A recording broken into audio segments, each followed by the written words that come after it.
Hockey की कहानी सुनाने जा रहे हैं। हॉकी के एक जादूगर थे ध्यानचंद।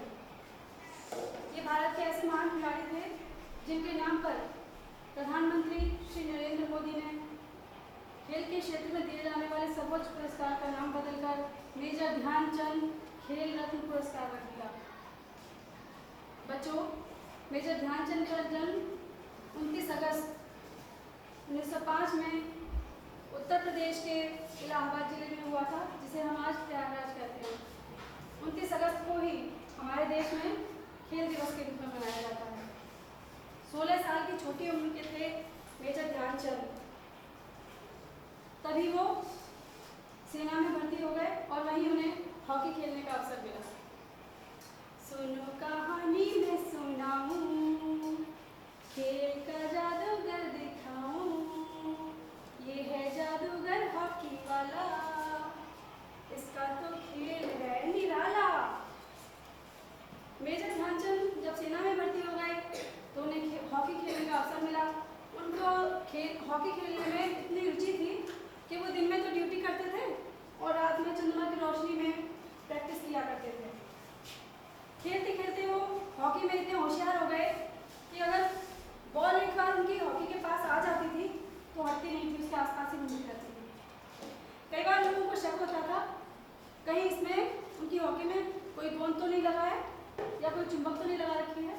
एक बार उनकी हॉकी को तोड़कर देखा गया इसके अंदर आखिर है क्या, लेकिन उसमें कुछ नहीं निकला, वो केवल लकड़ी थी। एक बार तो बूढ़ी आंटी, वो वृद्ध महिला खेल के बीच में ही मेरे ध्यानचंद के पास आई और बोली, ध्यानचंद, मुझे लगता है तुम अपनी हॉकी में कोई जादू करके लाए हो। अपना हॉकी मुझे दो, ये लो मेरी छड़, इससे खेल कर दिखाओ, तब जाने तुम्हारी जादूगरी। फिर क्या था, मेजर ध्यानचंद ने उनकी छड़ी ली और उसे खेलना शुरू किया। उन्होंने बिल्कुल वैसे ही खेला जैसे वो अपनी हॉकी से खेलते थे। 1936 की बात है, बर्लिन ओलंपिक्स थे। फाइनल मुकाबला था भारत और जर्मनी की टीम के बीच में। उस समय जर्मनी टीम का तानाशाह था हिटलर। हिटलर बहुत जिद्दी था, वो केवल अपने बारे में सोचता था।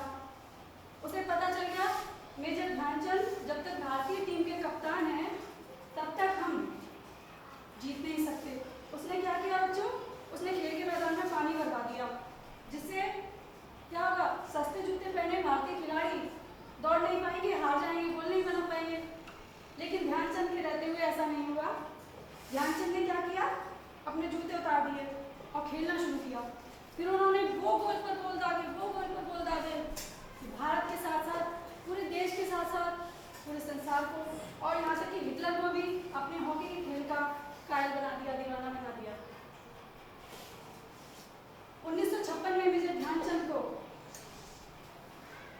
श्रेष्ठ नागरिक सम्मान पद्म भूषण से सम्मानित किया गया।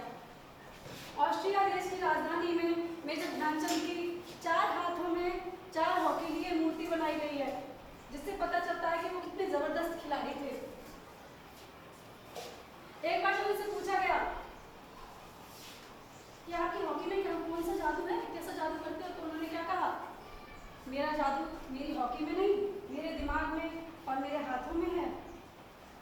मैं जहाँ चाहूँ अपनी बॉल को दिमाग और हाथों की मदद से ले जा सकता हूँ।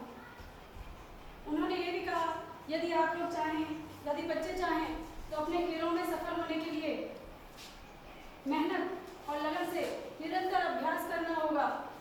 अनुशासन में रहते हुए, खेल के नियमों का पालन करते हुए, अपने लिए न खेलकर पूरे देश के लिए, अपनी पूरी टीम के प्रति सहयोग की भावना रखते हुए उन्हें धैर्यपूर्वक खेलना होगा।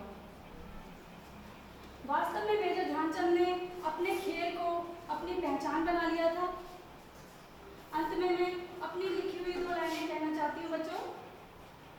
खेलना है तो खेलो यूं, खेल वरदान बन जाए। खेलना है तो खेलो यूं, खेल वरदान बन जाए। अड़चने ढेर हो जाए,